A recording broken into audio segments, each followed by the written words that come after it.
Producciones Positivas para Medios presenta Tiempo de Radio. Hola, ¿qué tal? Carlos, ¿cómo estás? Buenos días. Hola, buen día, ¿cómo estás? Bueno. Buen día, te estaba escuchando por el celular, claro. Ah, muy bien, muy bien.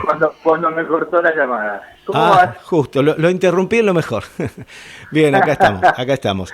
Bueno, porque nunca nos habías escuchado, por eso yo quería que escuches un poquito del principio para que veas más o menos cómo venimos.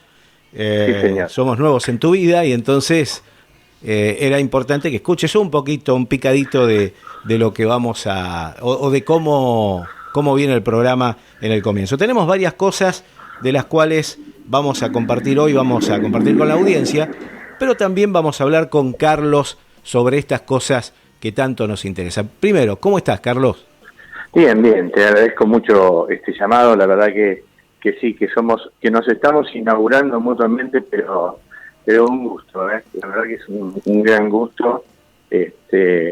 A mí me interesa, sabes que me interesan profundamente este tipo de medios a los cuales me niego a llamarlos alternativos, porque pareciera que estás hablando de algo improvisado y no lo es muy profesional y se hace con mucho amor y con mucho tesón y generalmente con mucho esfuerzo, porque además los gobiernos no suelen acompañar, y digo los gobiernos incluyendo el nuestro, ¿no? En este momento no suelen acompañar estos proyectos.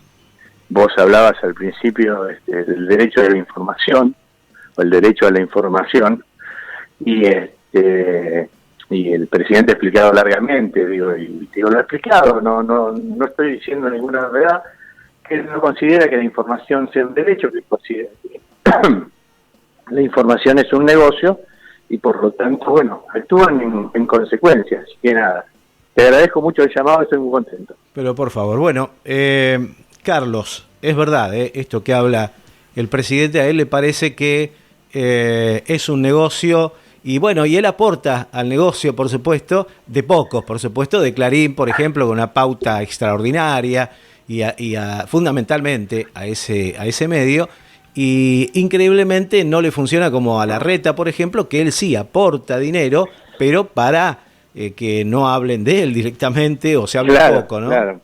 Pero acá pasa lo contrario. Claro, acá pasa lo contrario. Son estrategias de comunicación, claro, son estrategias de comunicación. De todas maneras, uno debería ya a esta altura de las horas tener bien claro la conformación ideológica de los medios, porque la mayoría de los grandes grupos que juegan a desideologizar a la población, negarle la historia, todo ese trabajo que se hace pero a diario para que el ciudadano vaya perdiendo su condición política.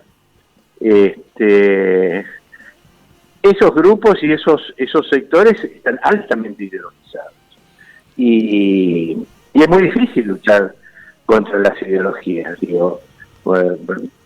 Para empezar, no nos podemos olvidar que Clarín es un medio que fue fundado por un señor que era secretario general del Partido Nacional Argentino. A partir de ahí es muy difícil, pensar que un diario vaya a cambiar demasiado.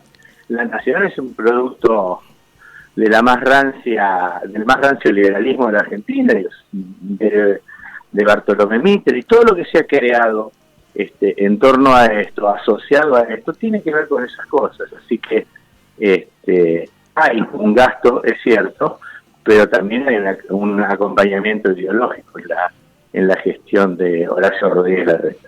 Yo de todas maneras digo que ya a esta altura de las circunstancias me parece que hay una responsabilidad en el oyente / televidente de querer comprar cosas que sabe que no son las que debería comprar, pero sin embargo se ajustan un poco a lo que él quisiera que fuera la realidad, por ejemplo. Como ellos saben ajustar la realidad a sus intereses, entonces hay personas que quieren ir en esa corriente y bueno, le damos para adelante.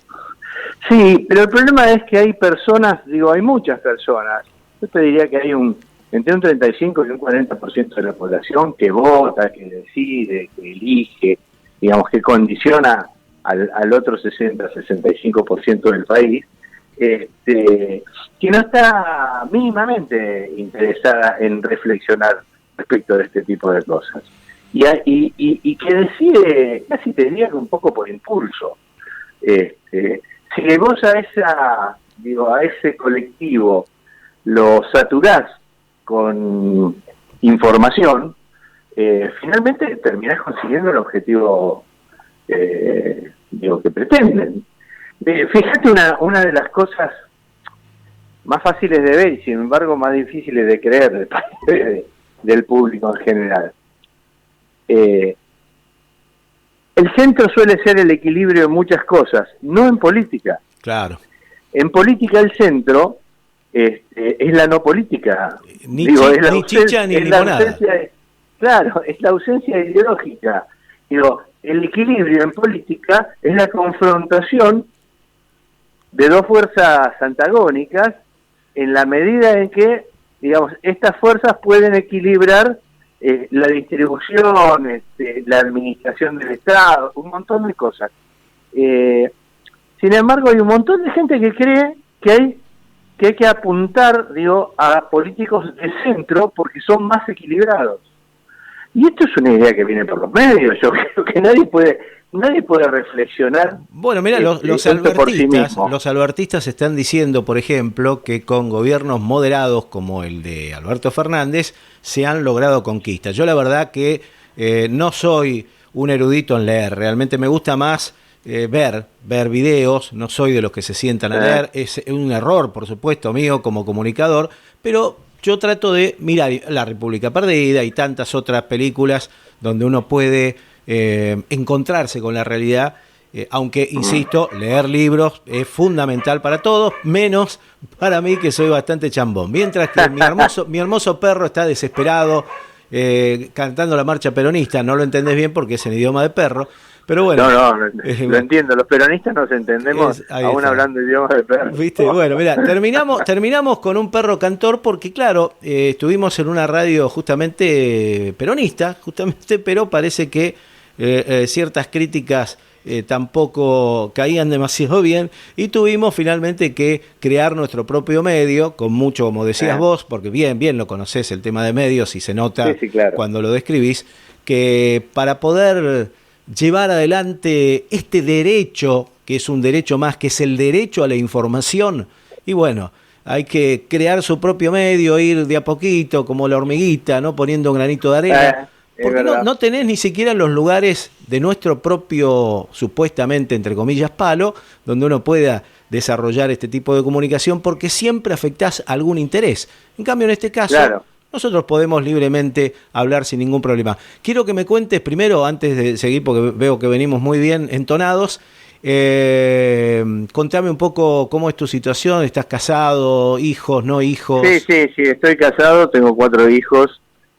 Tengo una compañera estupenda, maravillosa, una verdadera compañera, una mujer que es mi verdadero sostén en todo aspecto, sostén de amor, sostén intelectual. La verdad que he tenido muchísima suerte en la vida de encontrarla. Un afortunado. Sí, un afortunado, la verdad que sí. Y nada, bueno, trabajo, trato de pensar un poco. Tus actividades. Ya soy un señor mayor. Y la verdad es que estoy tratando en estos últimos años donde uno puede hacer algún tipo, aunque la experiencia nunca es transferible, no es totalmente transferible, sí puede hacer un poco de análisis, de mirada para ir dejándole a las generaciones que vienen alguna idea, algún concepto sobre el cual pivotear para avanzar en esta difícil lucha de la política y de la vida. Y hay mucho que trabajar porque hay quienes dicen que, bueno, la política en realidad a mi vida no la toca en absoluto, y claro, eso justamente es por lo mismo, volvimos al principio, la falta de información, de que nos diga, mirá, si la política forma parte de tu vida, la política es central, aunque te parezca mentira, y desgraciadamente cuando estamos mirando para otro lado, nos pasan unos enormes elefantes detrás nuestro, que son los que después van a dar la vuelta, marcha atrás, y nos van a aplastar la cabeza. Pero claro, no nos damos cuenta, nos distraen. Mira, uno de los temas de esta semana fue, por ejemplo, hablar horas y horas y horas de la forma de, que lo vamos a pasar en un rato, la forma en que el querido Guzmán habla en inglés, o sea, su inglés. Eso es lo que se estuvo hablando durante toda la semana. Sí. Claro, entonces, como ese es el tema central, dejamos de lado temas que verdaderamente son importantes. Por ejemplo, supongo que vos ya lo sabés perfectamente, el tema de la mal llamada hidrovía, que en realidad, por ejemplo, es el escape, el río Paraná, el escape por el cual se nos van al año, nada más y nada menos, que 30 millones de dólares. Esa es una estimación, más o menos. 100 millones de toneladas anuales se comercializan por la mal llamada hidrovía, yo diría el escape por el cual todo sale de nuestro país sin ser controlado, y el gobierno, que debería tomar las riendas, por ejemplo, de esto, el gobierno de Alberto Fernández, con su moderación decide que no, que esto va a seguir en manos de privados, que esta maravillosa fiesta de fuga y de llevarse los dólares para otro lado y nosotros mirar para arriba, ver las estrellas o estar hablando de lo que pasa con Guzmán y su forma de expresarse en inglés. Y este es uno de los temas, por ejemplo, inclusive el ministro del área nos decía a todos, por ejemplo, y bueno, si las personas o la gente hace unos meses atrás no sabía ni lo que era la hidrovía, no es un tema importante, ¿no, Caramelo, querido Carlos? Sí, claro. Sí, es así. Sí, se estima que entre 20.000 y 30.000 millones de dólares se jugan de la hidrovía. El otro día un compañero sacaba la cuenta de que controlando eso, digo, bien, ¿no? Digo, sin robarle a nadie, solamente aplicando o solamente imponiendo que se paguen las tasas y los impuestos por el digamos, sobre todo por el grano que se fuga por ahí, estaríamos en condiciones de resolver nuestra deuda en pocos años. Sí, sin lugar a dudas. Pero no hay intención. La verdad es que es una cosa que uno no termina de comprender, porque se hacen pases mágicos y se somete como se va a someter al pueblo argentino. Yo te diría que a una hambruna, digo, los próximos 10 años, los próximos 12 años van a ser años muy difíciles. Lo podés entender, lo podés entender si sabés que está Massa, por ejemplo, dentro del Frente de Todos, ¿no? Sí, bueno, pero quiero decir, es muy difícil de explicar cuando es como si yo te dijera, bueno, mira, hagamos un acuerdo, yo te voy a financiar la radio, te la voy a financiar correctamente, vas a tener que hacer tus pagos, tus cuestiones, digo, vas a tener que pagarle a los operadores, vas a tener que tener personal trabajando y todo lo demás, pero vas a tener el financiamiento para salir de tu atolladero económico. Eso sí, vas a tener que pasar publicidad, no sé, oficial, y vos me decís, no, porque la publicidad oficial no le interesa a nadie. La cosa muy loca, digamos. Claro, sí, sin lugar a dudas. Bueno, esto es más o menos lo que está ocurriendo con la hidrovía.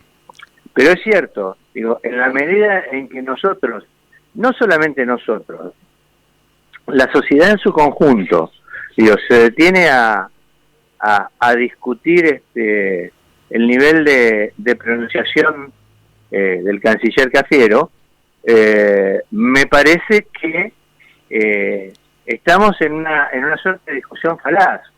Primero, ¿por qué?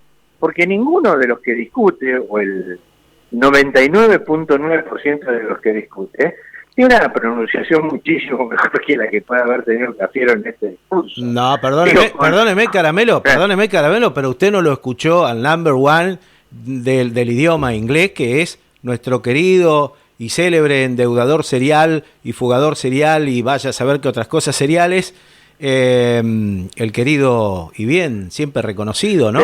Mauricio Macri. Bueno, pero lo que pasa es que ese muchacho habla con una papa en la boca en todos los idiomas. Claro, se complica. Es muy difícil, digo, ese no pronuncia bien el castellano, así que no sé por qué habría de pronunciar bien en inglés. Pero a ver, algunos de los grandes amigos del imperio, de los dos imperios angloparlantes, digo, Estados Unidos y de Inglaterra, como por ejemplo Felipe Domingo Cavallo, hablaba un inglés tarzanesco.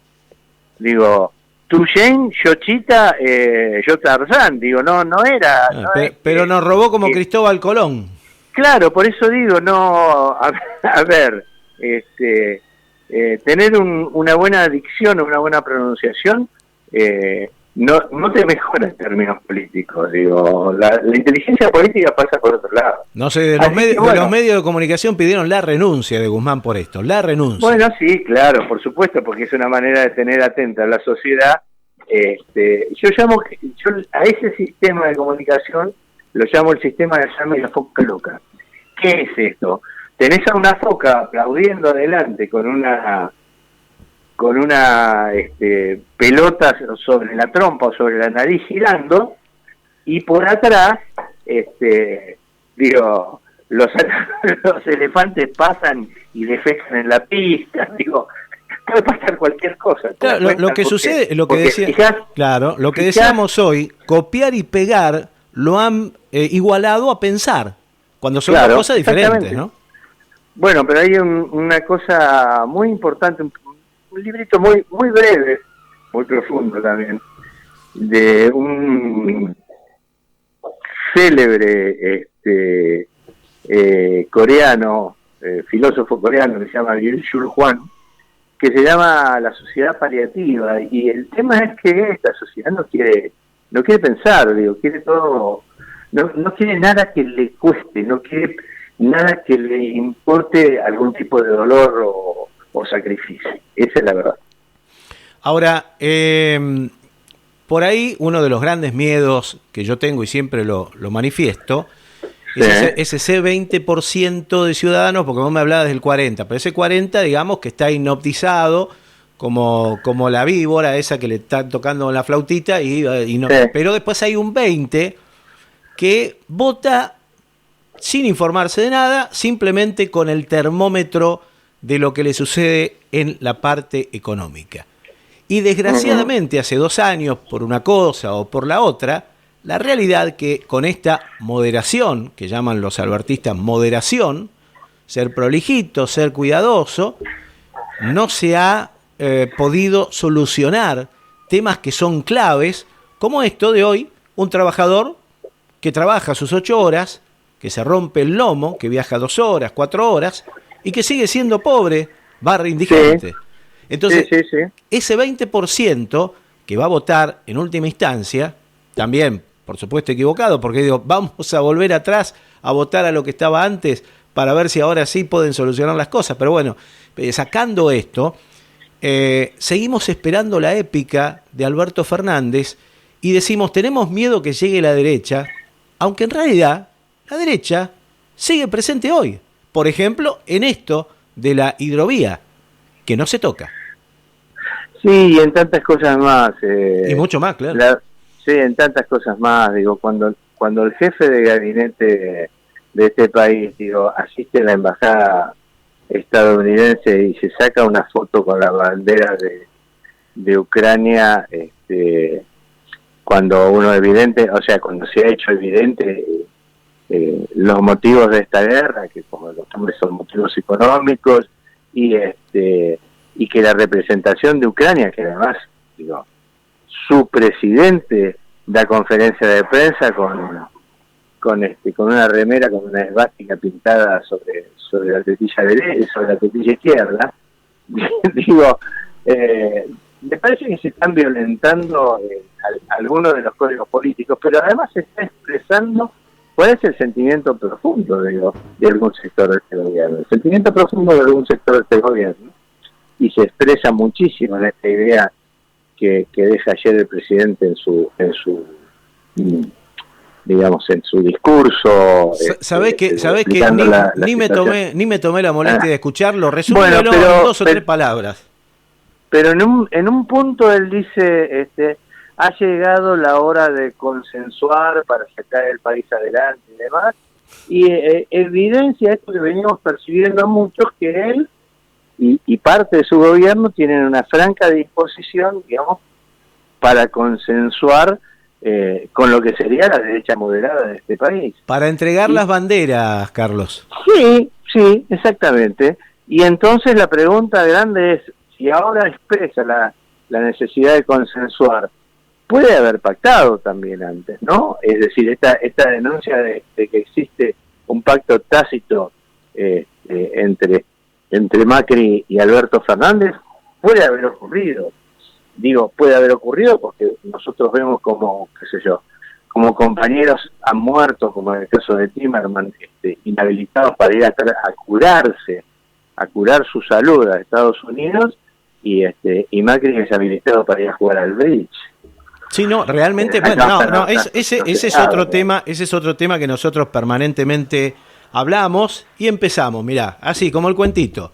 Gustavo Hornos, Stornelli, Julio Contegrán, Rosenkrantz, Eduardo Casal, Pablo Bertuzzi, Julián Ercolini, Leopoldo Bruglia.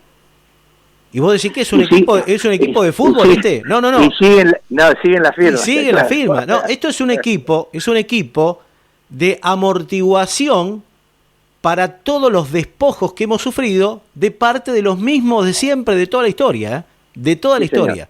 Así es. Entonces, mira qué vital, porque a veces nos preguntábamos, mira, el otro día estuvimos hablando con Juan Valerdi, no sé si te suena, economista. Sí, claro. Bueno, él se preguntaba, enorme como economista, y él se preguntaba, ¿vale la pena seguir luchando contra molinos de viento? Yo a veces digo, no sé, me voy, me como un asado, me olvido de todo. Y yo le digo, y sí, no podemos bajar los brazos como comunicadores, en este caso tuyo como comunicador de la economía y de otras alternativas y de otros caminos que se pueden seguir en lugar de los que estamos siguiendo. No hay que bajar la bandera, no hay que bajar los brazos, aunque parezcamos tontos, idiotas, en medio de un desierto. Tenemos que seguir con nuestras banderas bien altas y seguir luchando, porque realmente la que se viene, como mismo vos lo decías, no es agradable, y por lo menos, si vamos a morir de pie. Ahora, lo que decíamos también en sesiones pasadas, en programas pasados, es que daría toda la impresión, por todo este escenario que vamos viendo, que le estamos poniendo la alfombra roja, no a Macri, porque sabemos que no será Macri, a Horacio Rodríguez Larreta, que seguramente por todas esas filmaciones y cosas que debe haber guardada, vaya a saber dónde, seguirá los designios de Mauricio y sus muchachos. Por supuesto que en realidad son toda la misma cosa. Bueno, sí, es verdad, son todas la misma cosa. Ahora, va a ser más difícil que si Horacio toma el poder. Primero, digo, no nos asombremos de ver alguno de los, entre comillas, nuestros en una fórmula con Horacio Rodríguez Larreta. Quiero decir con esto, de ver cómo se consolida ese espacio de articulación que el presidente ya viene anunciando, diciendo, bueno, es el momento consensual para sacar el país adelante. Digo, creo que quieren realmente un gobierno de pseudo coalición de centro, y lo están buscando, y por eso yo ponía énfasis en esto de decir, guarda que el centro no es el equilibrio. Claro. ¿Y qué papel juega Cristina en todo esto? Por otro lado, ¿qué papel juega Cristina en todo esto? ¿Qué papel juega Cristina en todo esto? ¿Qué es lo que estamos todos expectantes? Sí, me parece que Cristina ha dado señales concretas de estar en desacuerdo con este tipo de acciones y de políticas. Digo, uno no ha tenido la suerte de poder estar en la negociación el día de Cristina o en los momentos en que Cristina elige y le ofrece a Alberto Fernández la posibilidad de ser presidente de la Nación, pero me parece que básicamente, además de estar en desacuerdo con algunas políticas, ahí hay una cantidad de pactos no cumplidos, digamos, de parte de Fernández, ¿no? Me parece que ahí hay una suerte de ¿cómo te podría decir? Sí, de incumplimiento de cuestiones que se supone que él se ha comprometido a resolver con Cristina. Eso se evidencia Digo, Cristina es una figura consular, pero nosotros para mirar a Cristina tenemos que mirar a la Cámpora. Eso se evidencia en el accionar de la Cámpora y de otros sectores, digo, como soberanos, como otros sectores que están vinculados históricamente, digo, a la conducción de Cristina. Más allá de que hoy Alicia Castro sea un cuadro político mucho más crítico y demás, digo, nosotros no nos podemos olvidar de la profunda amistad y relación que han tenido esas dos mujeres, y no nos podemos olvidar tampoco de que hay relaciones que se construyen y que más allá, digo, de la política se mantienen en términos afectivos. Así que yo, de la misma manera que creo que de verdad Alberto y Cristina hace mucho tiempo que no hablan, que esto es una cosa que se dice en los corrillos, digo, que nadie expresa demasiado, aunque el otro día la vocera dijo que Alberto la había llamado cuando le apedrearon las ventanas y ella no le contestó. Qué horror, ¿no? Usar una conferencia de prensa del gobierno para aclarar que Cristina no le había contestado el teléfono a Alberto. Creo que también digo, Cristina debe estar hablando, porque empiezan a verse algunas puntas de alguna forma de candidatura o de proyecto que la pone a Cristina de cabeza para 2023. Me parece que eso es lo que está pensando, o por lo menos lo que se evidencia. Claro, porque lo que decíamos nosotros, igual ahora yo lo vengo diciendo desde diciembre de 2020, y muchos se han enojado, quizás vos me digas no, mirá, este es el camino, pero yo dije, y se enojaron muchísimos, y dije, Cristina es maravillosa, es una estadista, lo ha demostrado, su inteligencia, todos los elementos con los que se ha floreado, especialmente con esa fórmula que armó, pero después, porque en realidad sirvió para ganar, está bien, pero después pasó lo que pasó, fuera de que nunca soslayo la pandemia, no la voy a soslayar, pero también ha sido excusa de un montón de cosas que supuestamente no se podían hacer por correlación de fuerza, o por la pandemia, o por esto, por aquello, cuando realmente la verdad es que no lo hacemos porque no queremos, es que no lo hacemos porque hay intereses ahí que confluyen, por alguna manera, y sigo hablando, por supuesto, de lo que tiene que ver con la mal llamada hidrovía, que es ese Paraná tan querido y tan olvidado y tan entregado más bien. Pero quiero decir, ¿Cristina se equivocó? Puede ser, digo, a ver, Cristina es probablemente el mejor cuadro político que hayamos tenido en el peronismo después de Juan Perón, pero eso no la torna infalible, como no era Perón infalible, aunque yo tengo algunos compañeros que te dicen que a Perón no se lo discute. Perón mismo abre las puertas de la discusión cuando hace su actualización doctrinaria, porque de alguna manera la actualización doctrinaria, que se explica en una cosa básica que Perón dice, Perón dice, la doctrina está para acompañar los tiempos, lo que no muda son los valores. Y de alguna forma, yo le doy la derecha en la posibilidad de que Cristina, haya fallado, debe haber fallado en varias cosas. Ahora, por otro lado, siempre mi cuestión es, ¿se le puede pedir más a Cristina? No, de ya. Yo también he hablado de eso. Es como si lo tuviéramos al gordo Maradona vivo, pobrecito, que lo amaba tanto yo y que lo sigo amando. Todos sentimos en lo mismo. Y le pidiéramos que vuelva a la cancha para ganar el Mundial 2022, ¿viste? La verdad... Sí, no, también siento eso, te coincido totalmente claro, en esto, que también lo he expresado, pero quiero decir, ¿y entonces quién viene, Carlos? ¿Quién nos saca de esto? Yo aspiro y espero que vengan generaciones de tu edad. ¿Vos qué edad tenés? No, yo tengo 55, soy bastante grande ya. No te creas, pero digamos, yo aspiro que venga una generación de 50 años, 45, 50 años, a hacer un cambio generacional que además me parece fundamental. Y no solamente porque lo observo en la Argentina. Yo lo veo a Joe Biden al frente del gobierno de los Estados Unidos, me horrorizo. Yo no entiendo cómo pueblo tan grande, un país tan poderoso, puede estar en manos de un anciano, de un geronto, pues se duerme sentado en los discursos, ¿viste? Entonces digo, hay un mundo que está en manos gerontocráticas que está mudando. Esto está clarísimo.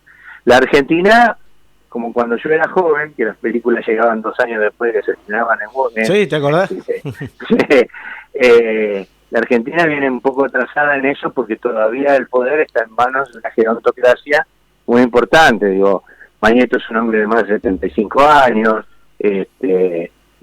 Roca debe andar por ahí, los Bulgeroni tampoco son pibes. Pero ya deben estar preparando hace rato a sus sucesores, ¿no? Que no te quepa duda. Sí, se van a agarrar de la manija hasta que no puedan más, pero ya está bien, pero vos fíjate que la propia inercia de las generaciones te va cambiando alguna mirada. Porque como bien dice mi amigo, mi querido y mi admirado David Brieva, cuando dice, yo vivo en Puerto Madero, el día que los muchachos se levanten no me van a preguntar si yo soy peronista. Y es así.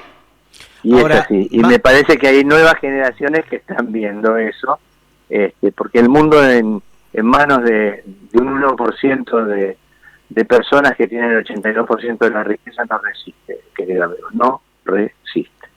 Bueno, pero ellos tienen el poder, las armas, tienen todo como para que siga resistiendo. Ahora, pregunto, Axel, Máximo, ¿cómo los ves?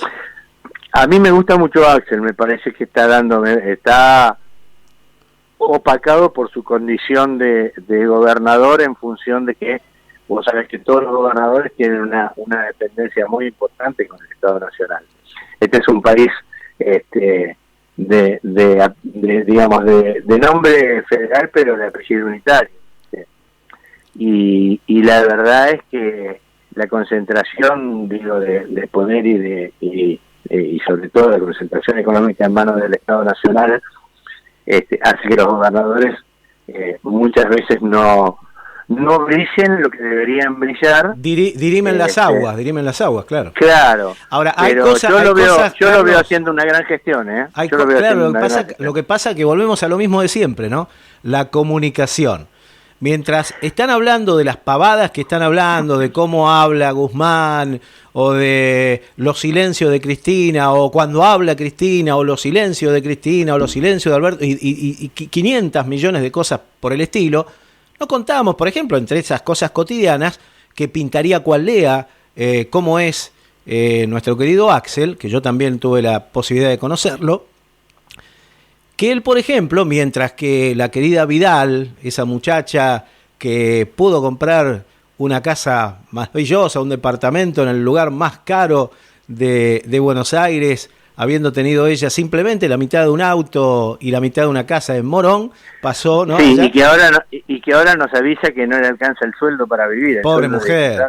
Claro. Qué raro, si los medios de comunicación dice que hay que bajarle el sueldo a los No, bueno, por eso ella advierte que a ella no le alcanza el sueldo para vivir. Y sí, porque se metió en un brete ahí con ese departamento. Pero digo, cuando ella fue gobernadora, se fue a Morón, a una base aérea, bueno, no sé, por aquellos lados, no sé dónde está, Palomar creo que está, o Morón. Sí, Morón. Pero Axel decidió quedarse en ese lugar, en esa casa donde teóricamente tiene que quedarse el gobernador. No tenía gas, no tenía aire acondicionado, no tenía nada. Y ahí se puso este hombre. Y esas cosas que parecen cosas sin sentido, pero bueno, son los sinsentidos que manejan de los medios de comunicación, que podría pintar cual lea cómo es la actitud de Axel. Esas cosas no las muestran. Así es.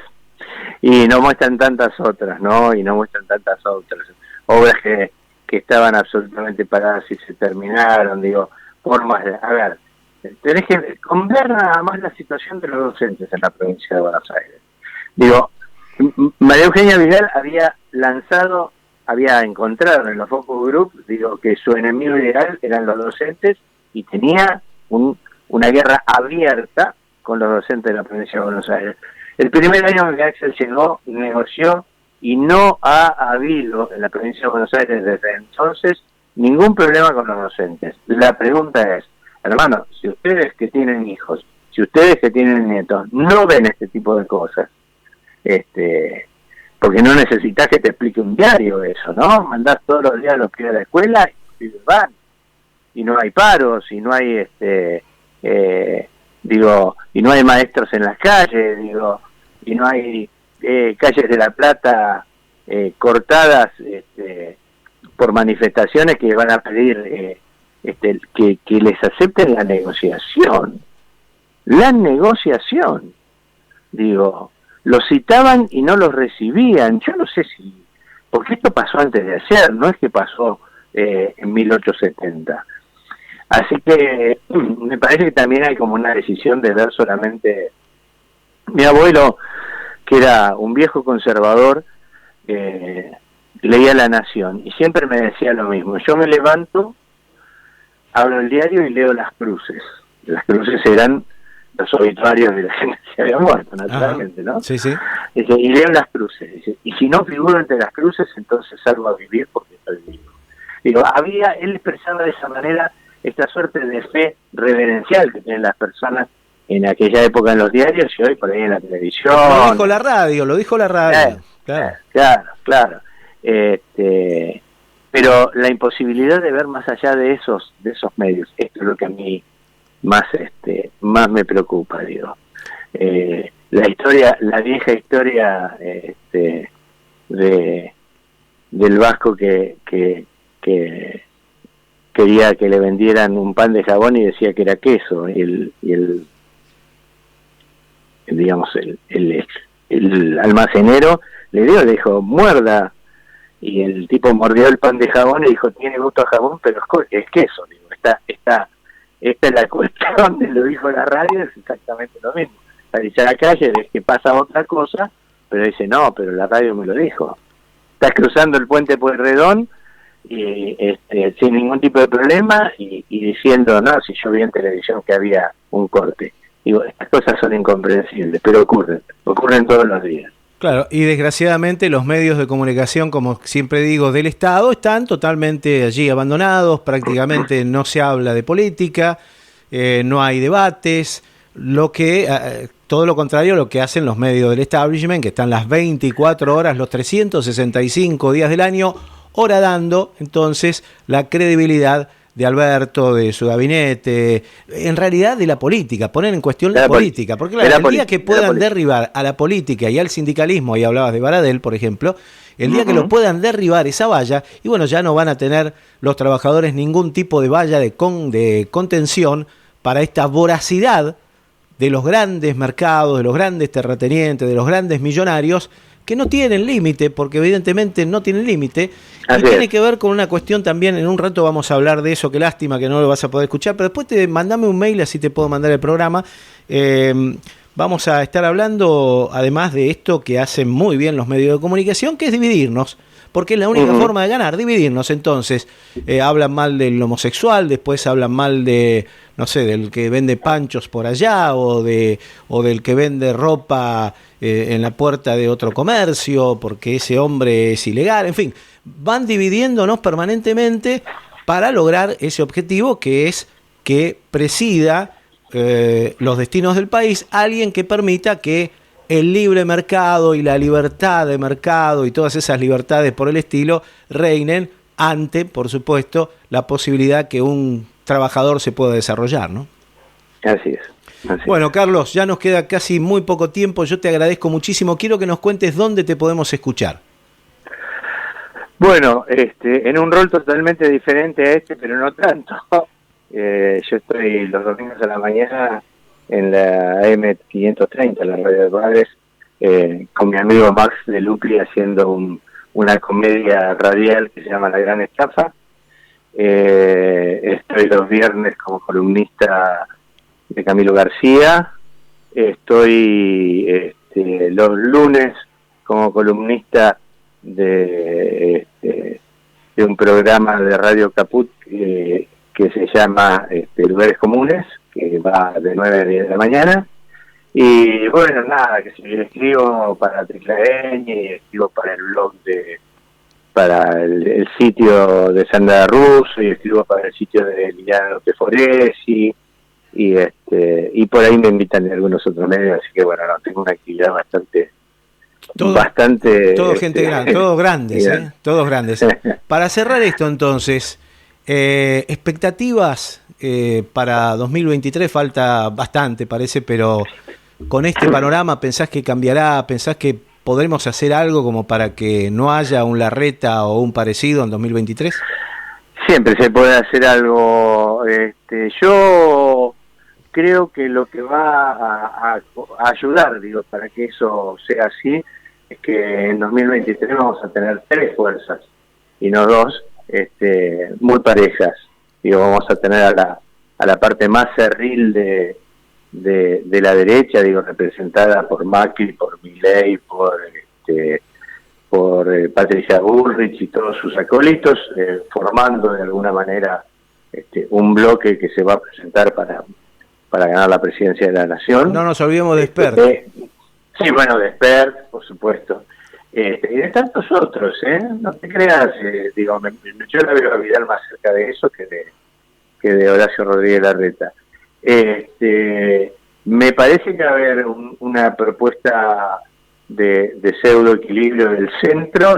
Hoy en esa propuesta aparece una especie de fórmula que configurarían o que conformarían Gerardo Morales con Massa, con Sergio Massa, pero ahí podría tallar también Horacio Rodríguez Larreta, y vamos a ver un sector de lo que nosotros llamaríamos el peronismo también más clásico, más kirchnerista, más como le quieras decir, en donde va a aparecer algún candidato que no la podemos descartar a Cristina, y me parece que ahí va a estar la gran pelea, porque me parece que si vos me decís cómo juega eso, me parece que estamos 30-30-30 y hay 25-25-25 y hay un 25% de gente que todavía no sabe ni qué pasa ni qué va a votar ni nada. Bueno, entonces incertidumbre de acá a ese momento. Incertidumbre, querido, hay que trabajar políticamente para que no vuelva a la derecha. Bueno, Carlos, yo te agradezco muchísimo por este reportaje, espero que no sea el último, y después si me mandás un mail te voy a mandar el programa para que puedas también analizarlo y próximamente comentarlo, como que no. Un abrazo grande, Carlos. Te agradezco mucho, es muy agradecido, de verdad, te abrazo y le mando un cariño grande a toda tu oyencia, como le digo yo. Muy amable. Gracias, chao. Carlos, hasta cualquier momento.